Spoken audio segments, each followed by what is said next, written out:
Parcours d'une œuvre.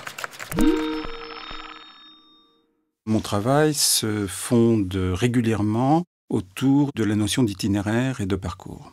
Je choisis assez régulièrement des itinéraires qui ont déjà, je dirais, une histoire, une référence littéraire, une référence artistique, une référence picturale. J'ai travaillé sur les Ardennes de Rimbaud, j'ai fait un tour de Méditerranée sur les traces d'Ulysse. Et comme Victor Segalen est un de mes auteurs cultes, et que notamment un petit livre qui s'appelle Équipé, et que j'avais lu lorsque j'étais encore étudiant, ou en tout cas jeune photographe, m'avait profondément marqué, et qui est un livre où justement le récit d'un voyage qui se fait entre journal de voyage et imaginaire. Et donc, je me suis dit que peut-être Victor Segalen pouvait être mon mentor pour traverser la Chine et la Grande Diagonale.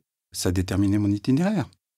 Ça m'intéressait de faire le point et d'avoir plusieurs Chines devant moi. Pas simplement la Chine moderne que j'ai pu photographier par ailleurs, notamment à Shanghai, mais d'avoir une Chine qui ramène à la fois à la période communiste et même parfois aux périodes antérieures, et puis qui en même temps subit les bons et les moins bons contre-coups du développement économique. Le rapport avec Segalen, c'est plus un rapport intellectuel. Je n'avais pas le souci d'être dans l'illustration de son propre voyage, mais il fallait que je recrée mon voyage à moi, que je m'affronte au réel de la Chine, d'où le titre de ce travail qui s'appelle « Voyage au pays du réel » et qui est en fait le sous-titre d'Équipé.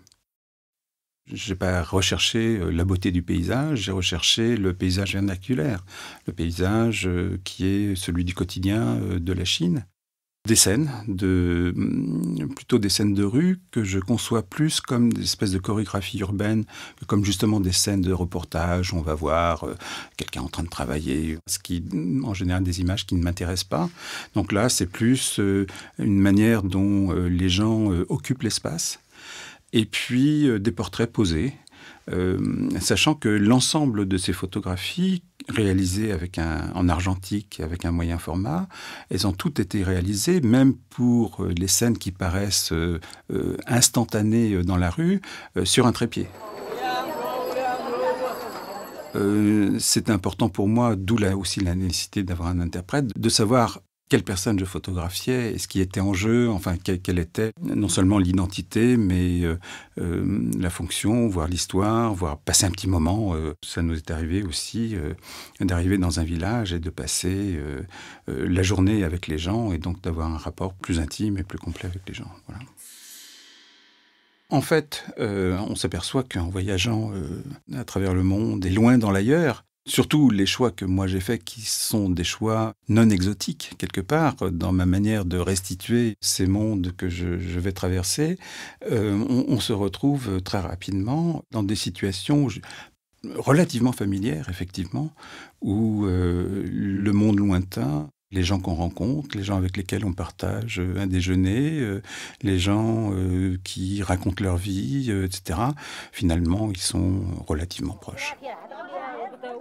En fait, le voyage, si je compte le temps sur le terrain, donc entre le premier jour de prise de vue et le dernier jour de prise de vue, ça équivaut à peu près à 2 mois complets.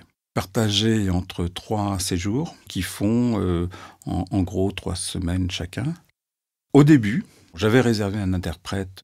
On était dans un taxi et je lui dis et si on louait un taxi pour 15 jours, ça coûte combien?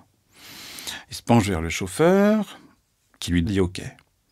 On va visiter un musée. Entre-temps, on dit au chauffeur, vous allez chercher vos affaires, voilà, on réserve votre taxi pour 15 jours. On revient, c'était pas le même chauffeur, c'était son père, qui avait son petit baluchon et qui nous a accompagnés donc les 2 premières semaines. Et puis après, on l'a repris pour le 2e voyage et on l'a repris pour le 3e voyage. Donc on a fait ce voyage-là à 3, avec le même taxi qui est allé, qui a fait, je crois, plus de 6000 km. Le chauffeur de taxi est en photo dans le livre.